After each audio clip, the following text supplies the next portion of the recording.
whenever you get any regulatory number-based question, you usually have scenarios where you might be asked to quote either a regulation or a particular number. So for those scenarios, there's a separate set of limits that you need to remember, and this consists of multiple different chapters all across the syllabus, and I've kind of compiled all of them together in one place. So first is FAST regulations, which is nothing but your takeover code.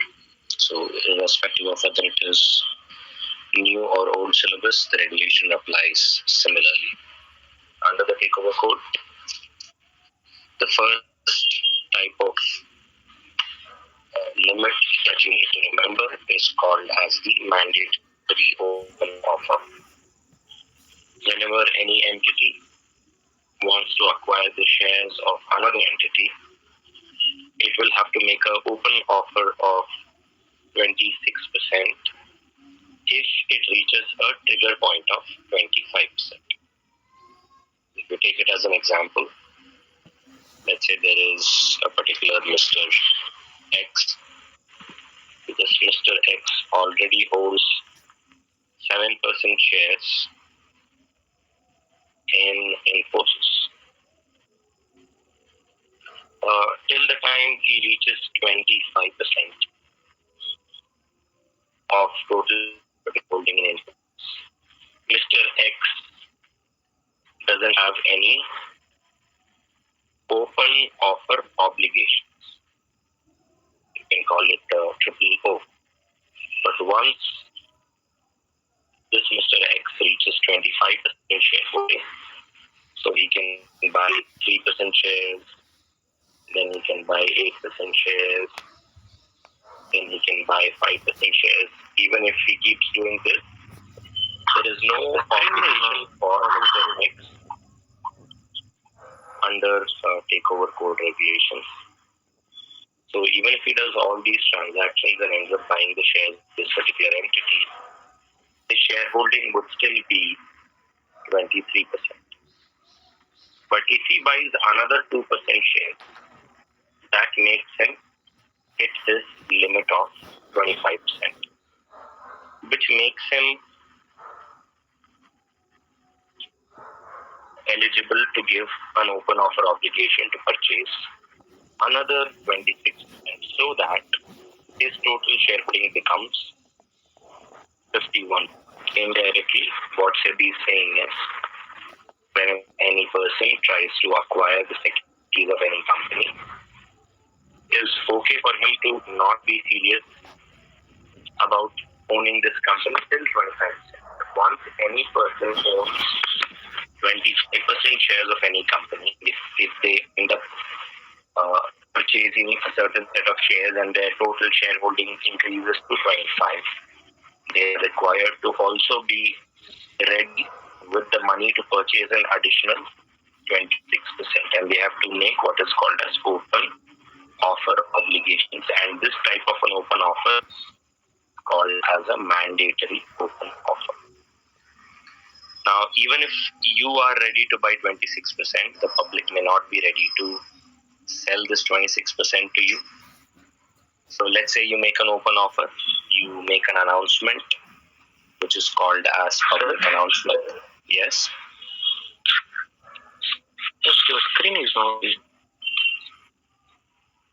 It is not visible.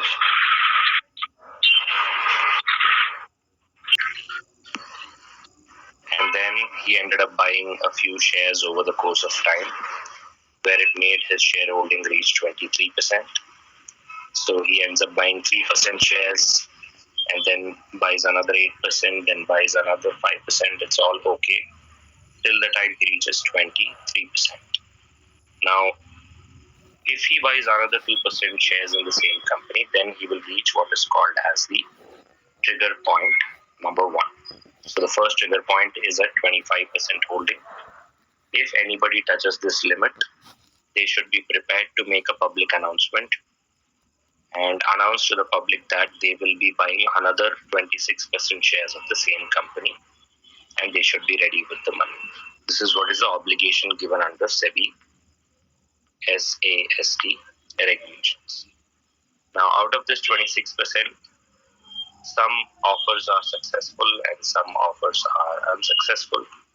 Many of the offers that you look at, let's say if you are ready to buy 100 shares, doesn't mean somebody will be ready to sell 100 shares to you, right? The market depends on demand and supply.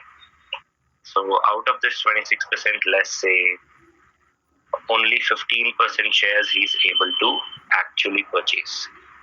Can you guys guess and tell me what is his current shareholding after making this mandatory open offer? Yes, Manu?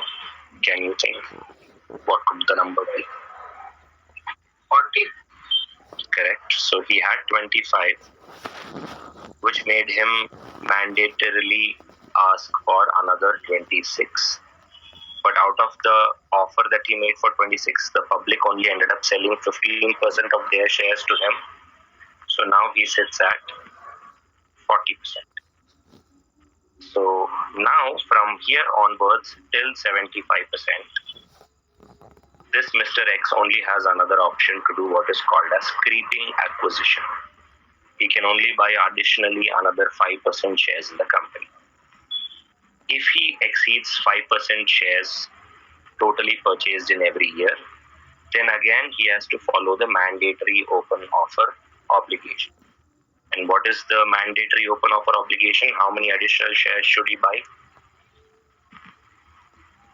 What is the percentage? Always is going to be 26%. So he's currently at 40. Next year he decides to buy, let's say, another 6% shares. So he breached the 5% limit. So now his shareholding is 46, but he cannot stop here. He has to make a public announcement to purchase another additional 26% shares in the same company. So this is trigger point number 2.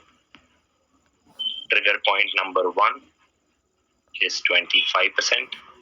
Trigger point number 2 is for those people who are above 25 but below 75%. So in this case, he had 40%. Therefore, he is eligible to only acquire up to 5%. Now, when can he avoid the open offer obligations? So let's say Mr. X currently has 40% shares as we speak.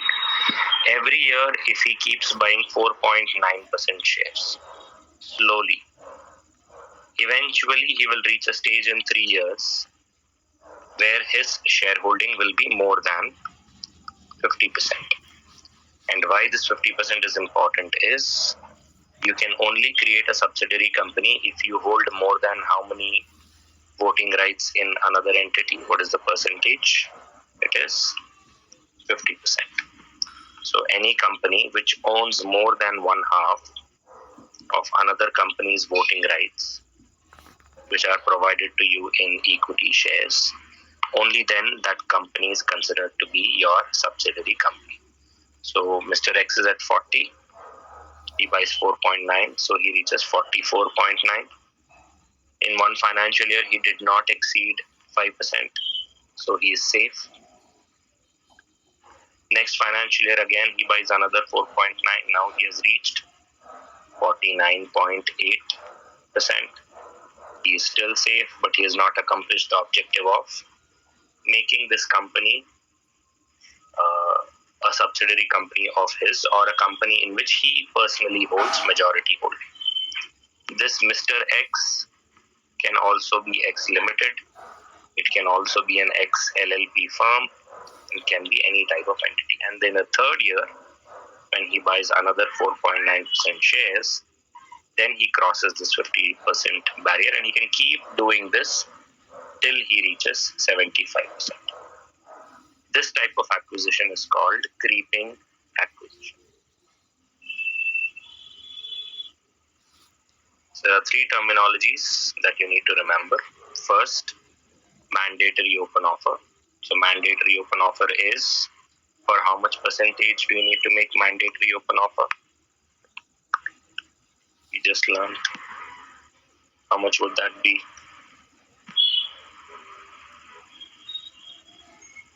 It is 26% is always the mandatory open offer requirement. How do we make this mandatory open offer? What is the mode? By way of public announcement. What is the first trigger point? Trigger point number 1 is at what percent?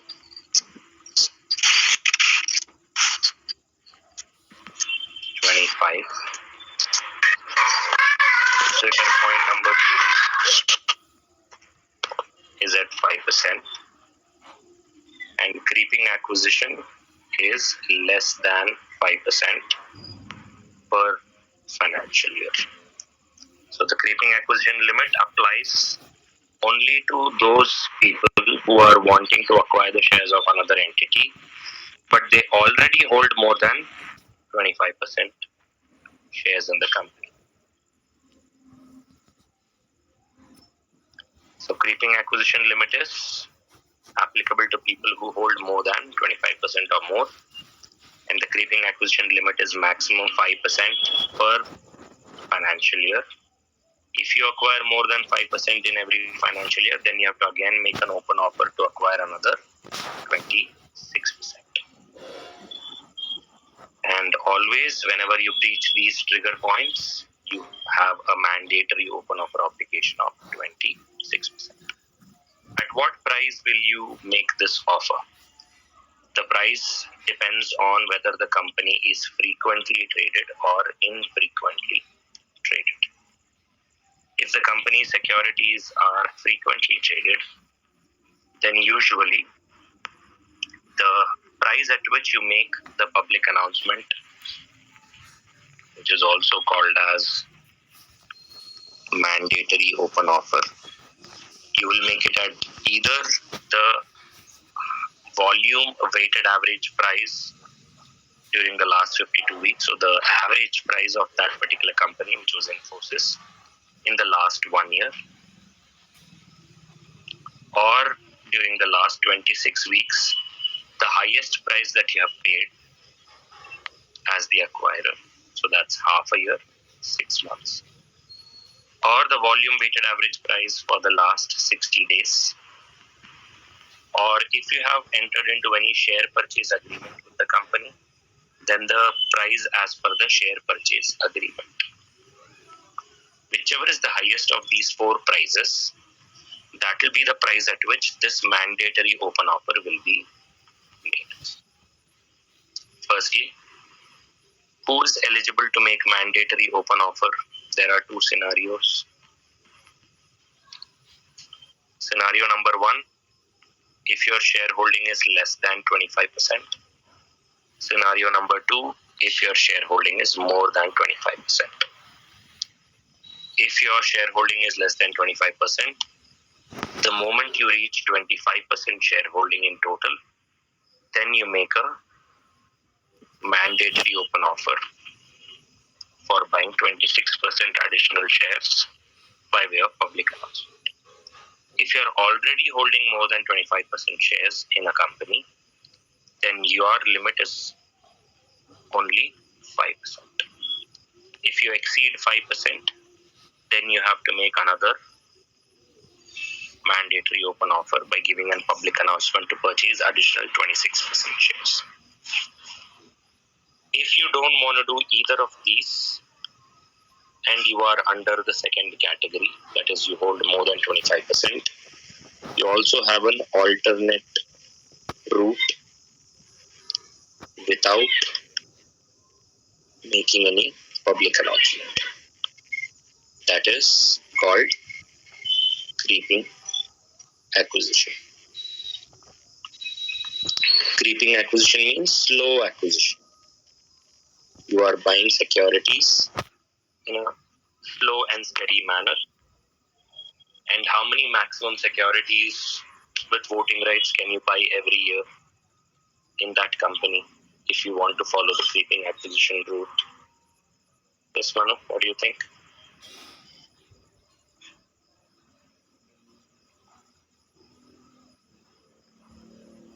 others.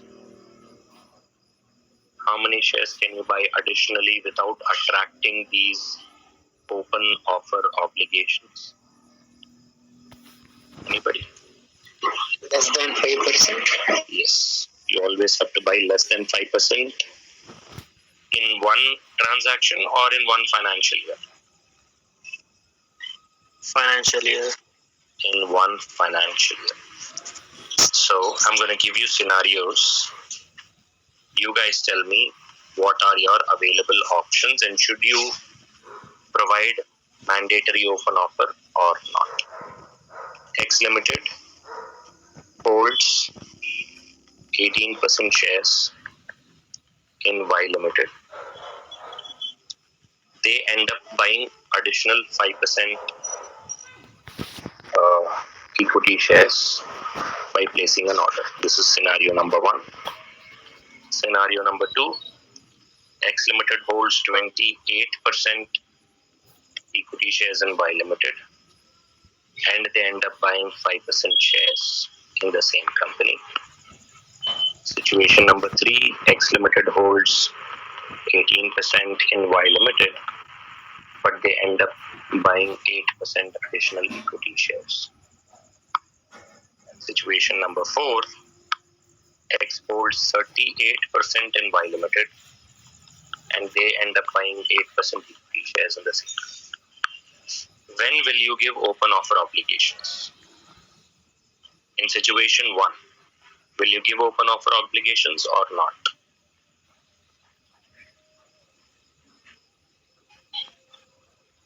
Will you make a public announcement to buy additional 26% shares or will you not?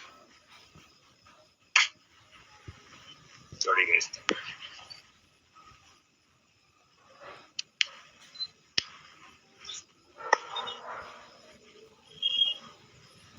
Yes, guys. You just have to say yes or no. First case, no. First case, no. Second case? Second, yes. Okay. Third? Yes. Fourth? Fourth also, yes. Yes, this is correct. The second one is slightly tricky because it is exactly at 5%. And you're already having a shareholding of more than 25%. In the first case, your total shareholding becomes 23%, which is not enough to attract the open offer obligations. In the second case, you're already beyond 25. So now the number that you should be worried about is 5%. You have hit the 5%, therefore you need to give open offer. Third case, you are at 18% and you bought 8. So you have touched the 25% limit. And in the fourth case, you are at 38 and you have bought more than 5. So there also you will provide open offer obligations. Typically, these are the questions you might get in the exam for this particular scenario. And at what price are we gonna buy these additional 26% shares? Additional 26% shares should be bought at the highest price as per any share purchase agreement. The volume weighted average price that the acquirer paid in the last 1 year, the highest price that the acquirer paid in the last 6 months, or the weighted average market price in the last 60 days. So how do we remember this? For buying this additional 26% shares, the price will be based on whether the company's shares are frequently traded or infrequently traded. Suppose your company has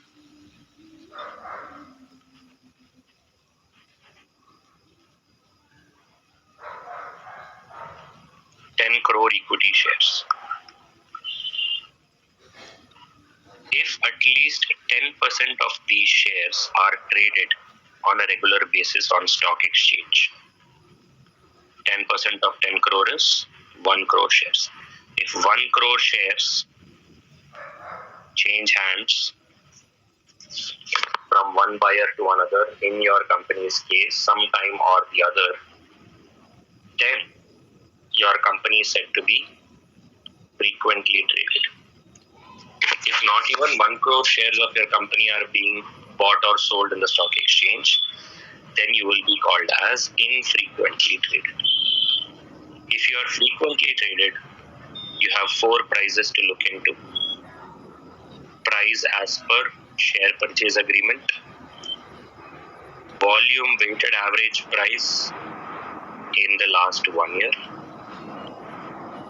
highest price paid by acquirer in the last 6 months, or the weighted average volume weighted average price in the last 60 days.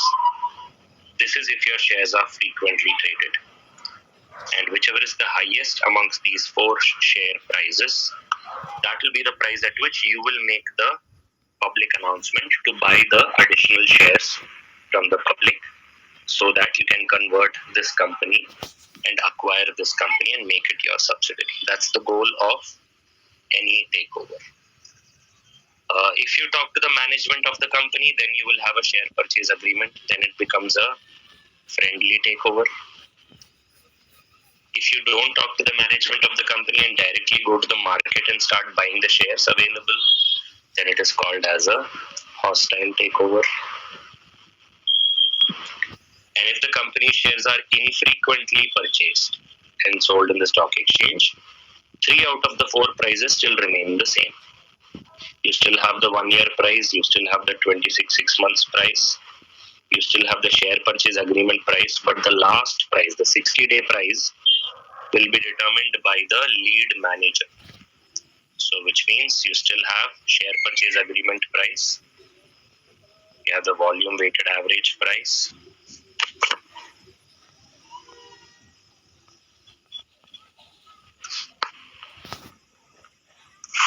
volume weighted average price, the share purchase agreement price,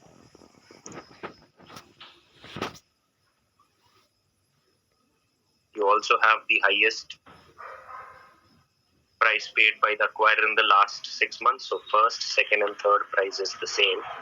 Instead of the last price, you will have the price determined by the lead merchant banker or the lead manager, which is also called as the LAD price. So whether your company shares are frequently or infrequently traded, that is determined on the basis of how many shares of the company are actually bought and sold in the market. And what is the percentage that you need to get traded in the market for you to be considered frequently traded? What is that number going to be? You're frequently traded if you cross 10% of your total share capital being traded regularly on the stock exchange.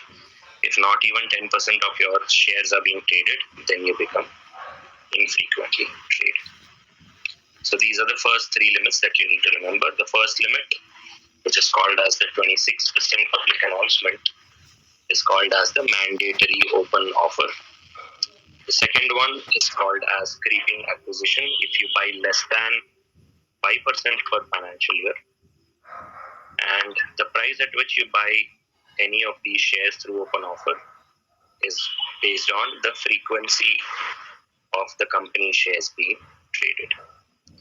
Whenever you buy any shares or whenever you do an IPO, usually you will have to create an escrow account. So escrow accounts are created whenever there is some obligation by the company.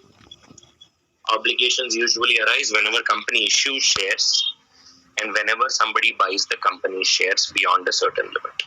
So under SAST regulation, the escrow account limits are for the first 500 crores, you have to deposit 25% of the consideration in a separate bank account. And if you are going beyond 500 crores, then you have to give an additional 10% balance you have to maintain in the bank account. So what is this 500 crore logic? Let's understand that. So if you remember, whether you are under first trigger point or second trigger point, you end up buying 26% of the company shares additionally. this 26% shares that you're offering to buy, this could be 10 crores, this could be 15 crores, this could be 20 crores, this could be 300 crores.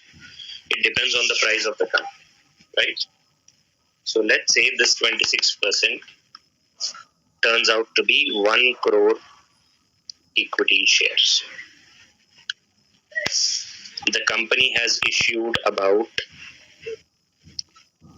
3.9 crore equity shares totally, the company that you're trying to buy. So 26% of that is going to be somewhere around 1 crore. So you have to be ready to buy this additional 1 crore equity shares. So in this case, you will go to the market, and let's say if you're trying to buy Infosys, we will have to check the market price.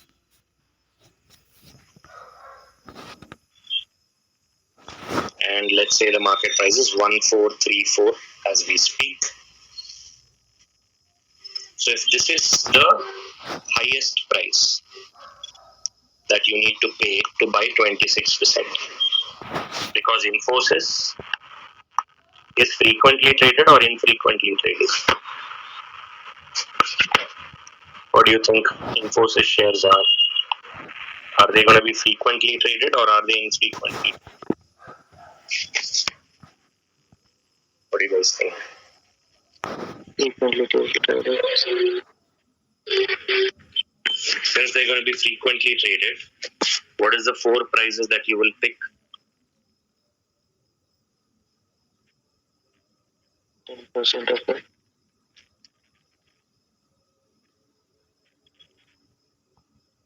Frequently traded is 10% and above, but the price that you will pick is either the price as per the share purchase agreement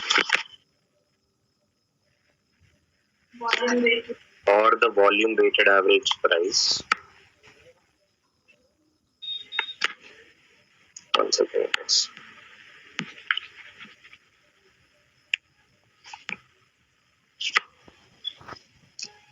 So you will pick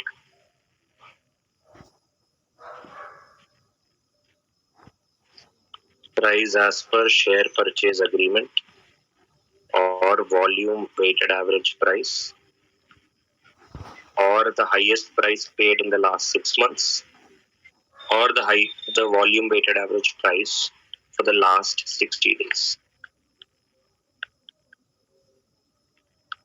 Assuming you don't have any share purchase agreement, now you have to calculate these 3. So currently the price is 1434.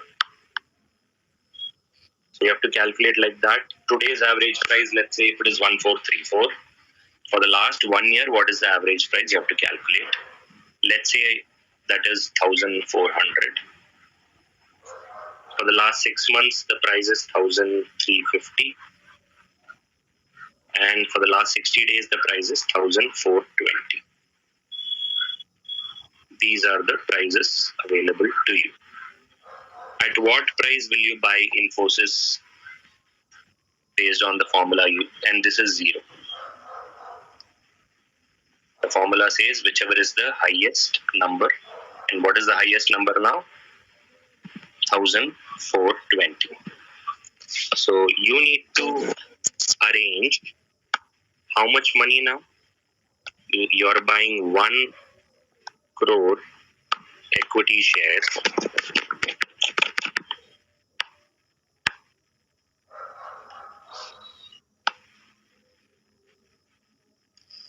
You're buying 1 crore equity shares.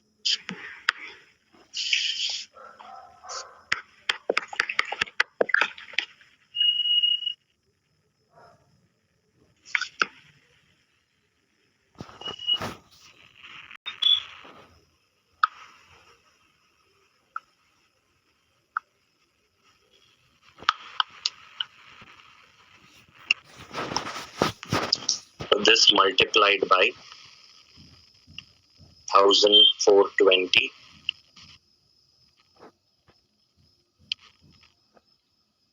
is going to give you a total of 1420 crores.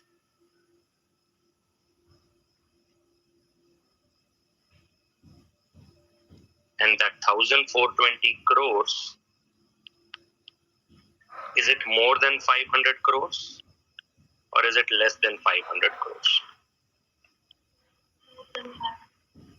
So how much money will you deposit in the escrow account? 25% or 10%? The rule says for the first 500 crores, you deposit 25%, and for the balance amount, you deposit 10%. So out of 1,420 crores that we have, if we take away 500 crores, how much will we left with? 920. We are left with 920 crores. So 920 crores into 10%.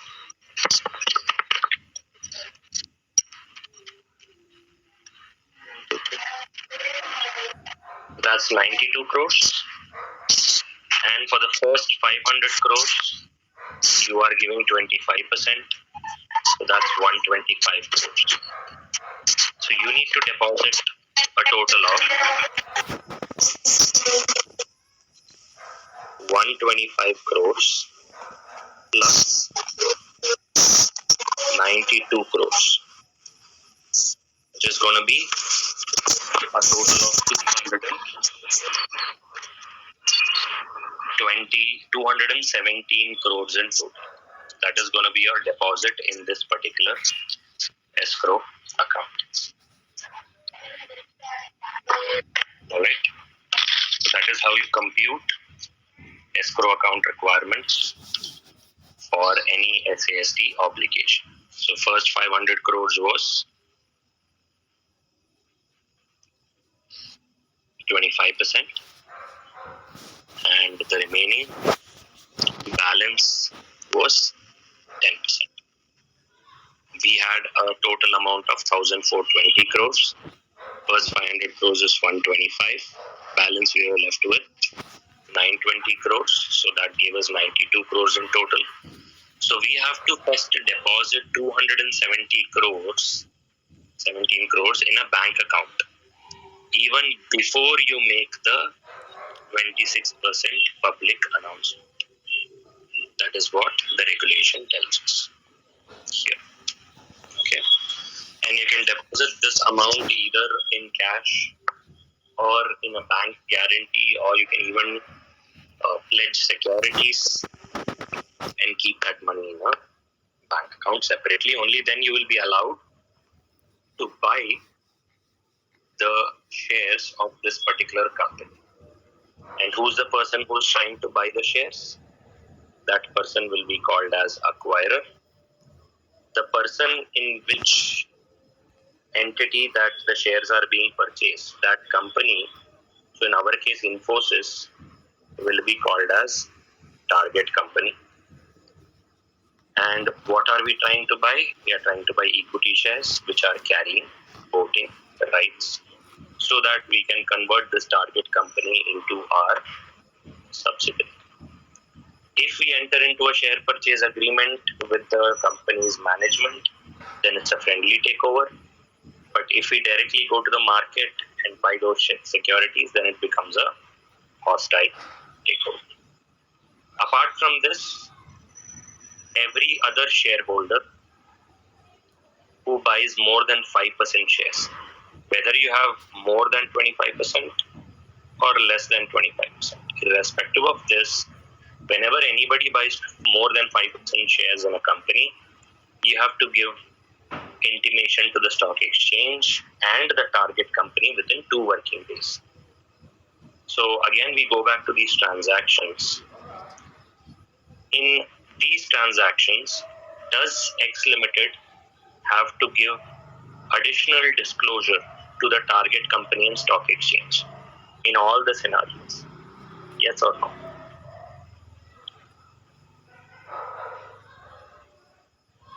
Whether they need to make public announcement or not, that we have already discussed.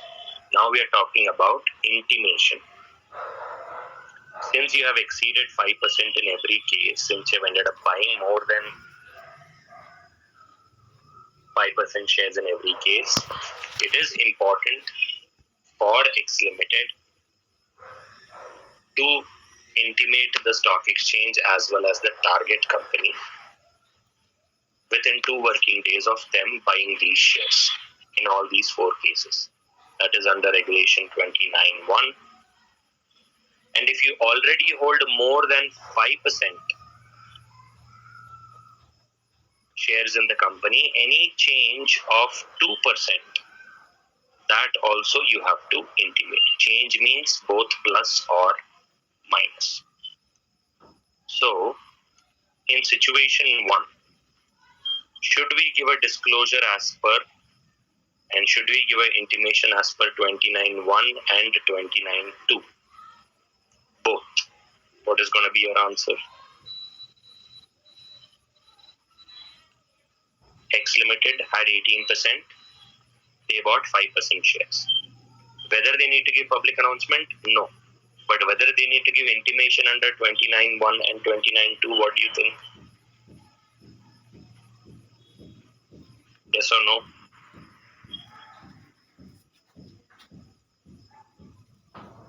In both cases, the answer is yes, they have to.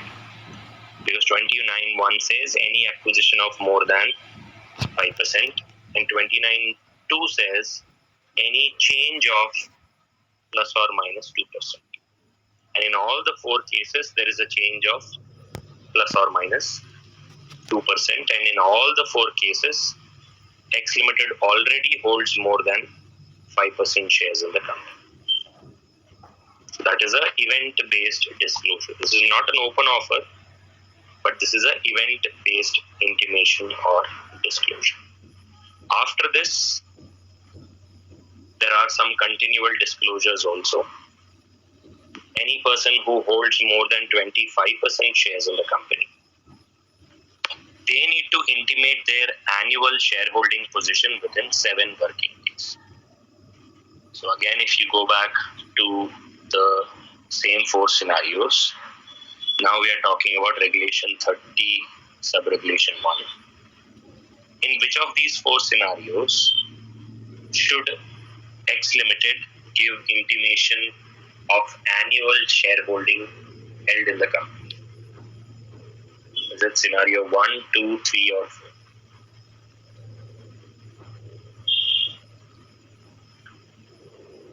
What do you guys think here?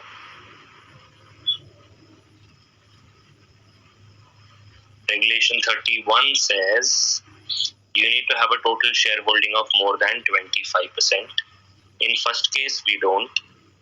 In second case, we do have more than 25% holding. In the third case, we don't.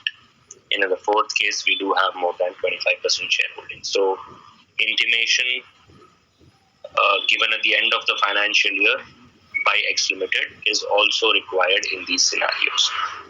And lastly, if you are a promoter of the company, or if you are a person who has control over the company, then you also need to disclose your shareholding both to the company and the stock exchange every year at the end of financial year. End of financial year is 31st March within 7 working days. X Limited is not going to be doing it because X Limited is not a promoter of Y Limited. Therefore, X Limited doesn't have to do these disclosures. So all in all, what are X Limited's obligations? Number 1, it has to give disclosures under Regulation 29(1) for all the 4 scenarios within 2 working days, and it has to give this intimation to both the target company and, in addition to the target company, also to the stock exchange where the target company is listed. What is the name given for X Limited? X Limited is the acquirer. And who is the target company? Target company is Infosys or Y Limited, as the case may be. Second, intimation under 29 Sub-Regulation 2. This is given for all those entities that hold more than 5% shares, and there is a change of plus or minus 2%. All the 4 scenarios, again, X Limited has to provide this intimation. The first scenario is applied for only a purchase of more than 5%.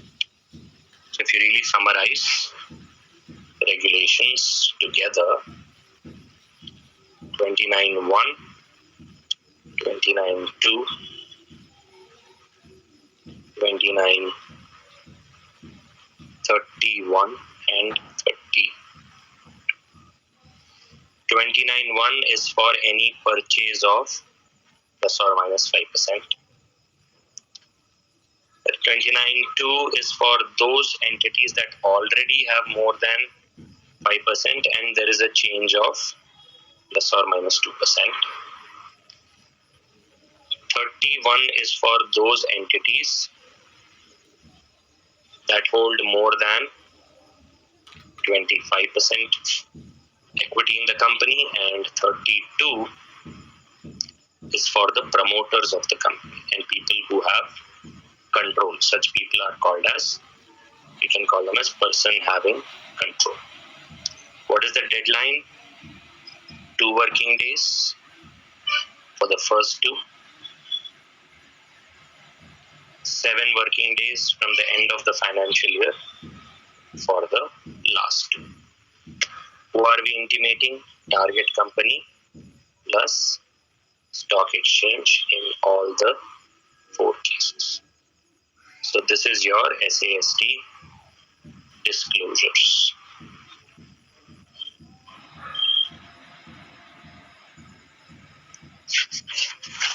Right.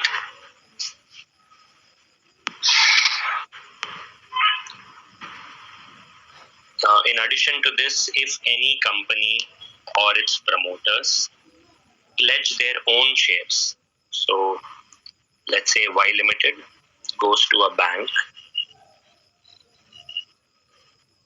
and it keeps its own shares to take a loan by pledging the shares. That creates what is called as an encumbrance. Whenever a company pledges its own shares, it is usually the promoters who do it. So whenever a company does this, within 7 working days, again, you have to intimate the stock exchange as well as the company.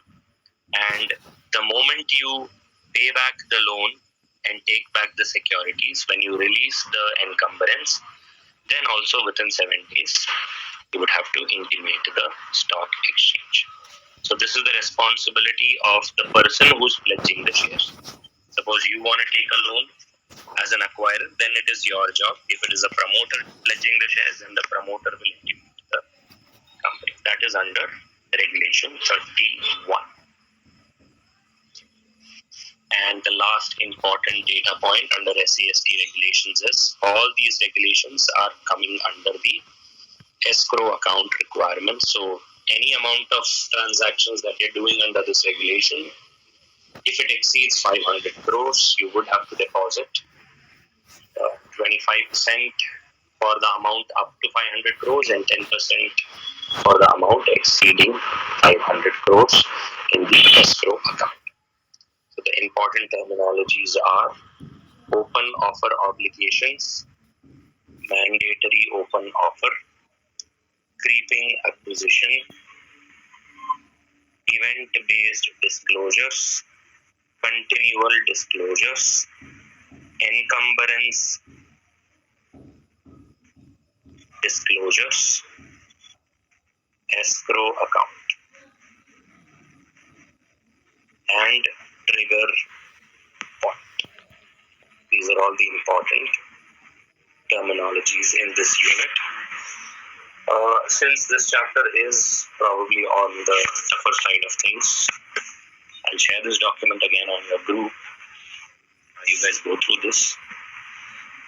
All the data relating to your entire syllabus and the numbers that you need to remember, whether it's a percentage, whether it's a share purchase requirement, whether it's a compliance requirement, all of that has been condensed into this one single document. So do go through this, read it once again, and then only you will be able to remember these compliances. We also saw the price at which these open offers will be existing. Price is based on whether the company is frequently traded or infrequently traded. if your company shares are traded by more than 10% out of the total share capital, then you are frequently traded company. If it is less than 10%, then you are infrequently traded company. For that, the pricing formula is different in different scenarios. You have 4 prices that you have to check, and whichever is the highest price amongst the 4, that is the price at which the open offer will go ahead. So now I'm going to ask you guys a few scenario based questions. You guys tell me what are the obligations of this particular company. X Limited, I'm going to make 2 columns. How much does it hold? How much does it buy or sell? And what is the compliance requirement? Compliance requirement you will have to tell. X Limited holds 10%. It buys 3% shares. Should X Limited intimate the target company on the stock exchange? Yes or no? And if yes, under which regulation? Yes. First question is, does it have to give mandatory open offer? No, sir. No. No. Second question, does it have to give disclosure under 29(1)? Yes, sir. No, because the number is only less than 5%. Does it have to give disclosure under 29(2)? Yes, sir. Yes, because it holds more than 5% and there is a change of plus or minus 2%. Should it give intimation in regulation 31? No, sir. No. Total shareholding is less than 25%.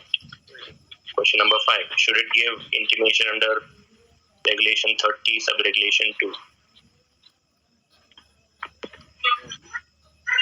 This is also no, because they are not the promoters or PAC or person having control over Y Limited. Question number 6. Will they have to give intimation under 31(1)? No, sir. For both 31(1) and 31(2), the answer is no. Okay? This is the first question. Now, I'm going to change the numbers and you have to tell me where will you give the obligations, what kind of obligations you need to follow. X Limited holds 23% and it ends up buying 6%. Will it attract mandatory open offer? Yes, sir. First answer is yes. Will it attract regulation 29(1)? Yes, sir. Yes, sir. Yes. Will it attract regulation 29(2)? Yes, sir. Yes, sir. Yes. Will it attract regulation 31? Yes, sir. Yes, their total shareholding is now going to be more than 25%. So yes. Will it attract regulation 30, sub-regulation 2? The answer is no, because they are not promoters and they will also not attract the other two. Okay. Third scenario, they already own 38%. They buy another 7%. What is your answer? First one, yes, because they have exceeded 5%. Second scenario, yes. Third, Yes, sir. yes. Fourth, Yes, sir. yes. Fifth, No, sir. no. Sixth, no. Seventh. This is easy, but now we're going to complicate it even more. First scenario again, they bought 6% and sold 3%. Will it attract mandatory open offer? No, sir. No. Will it attract regulation 29 sub-regulation 1? No, sir. Yes, sir. It won't. Because the net transaction is less than 5%. You only take the net, not the total. Will it attract regulation 29 sub-regulation 2? Yes, sir. That it will attract because plus or minus 2%. Will it attract 31? No, sir. No. What about 32? No, sir. The rest of it. Scenario number 2. You have 23%. You bought 4% and then you sold 2%. The first one, it is no, sir. First one, it will be yes. Only for mandatory open offer, you will not take net. For everything else, you will take the net. So, mandatory open offer is attracted as soon as you touch what percentage? 20. 25%. So, you touch 25. After that, even if you come down below 25, it doesn't matter. It will attract mandatory open offer obligation. For the rest, you can take the net. So, 29 sub-regulation 1 will be no. What about sub-regulation 2? Yes, sir. Yes. There is a change of plus or minus 2%, so yes. Total holding should be more than 25% for regulation 30. So this also is yes, because the total is going to be 25% exact, so they will have to intimate. The other three will not. Are you guys able to follow these? Yes, sir. Yes, sir. This is a 100% guaranteed question in the exam. Something related to open offer will come. Okay?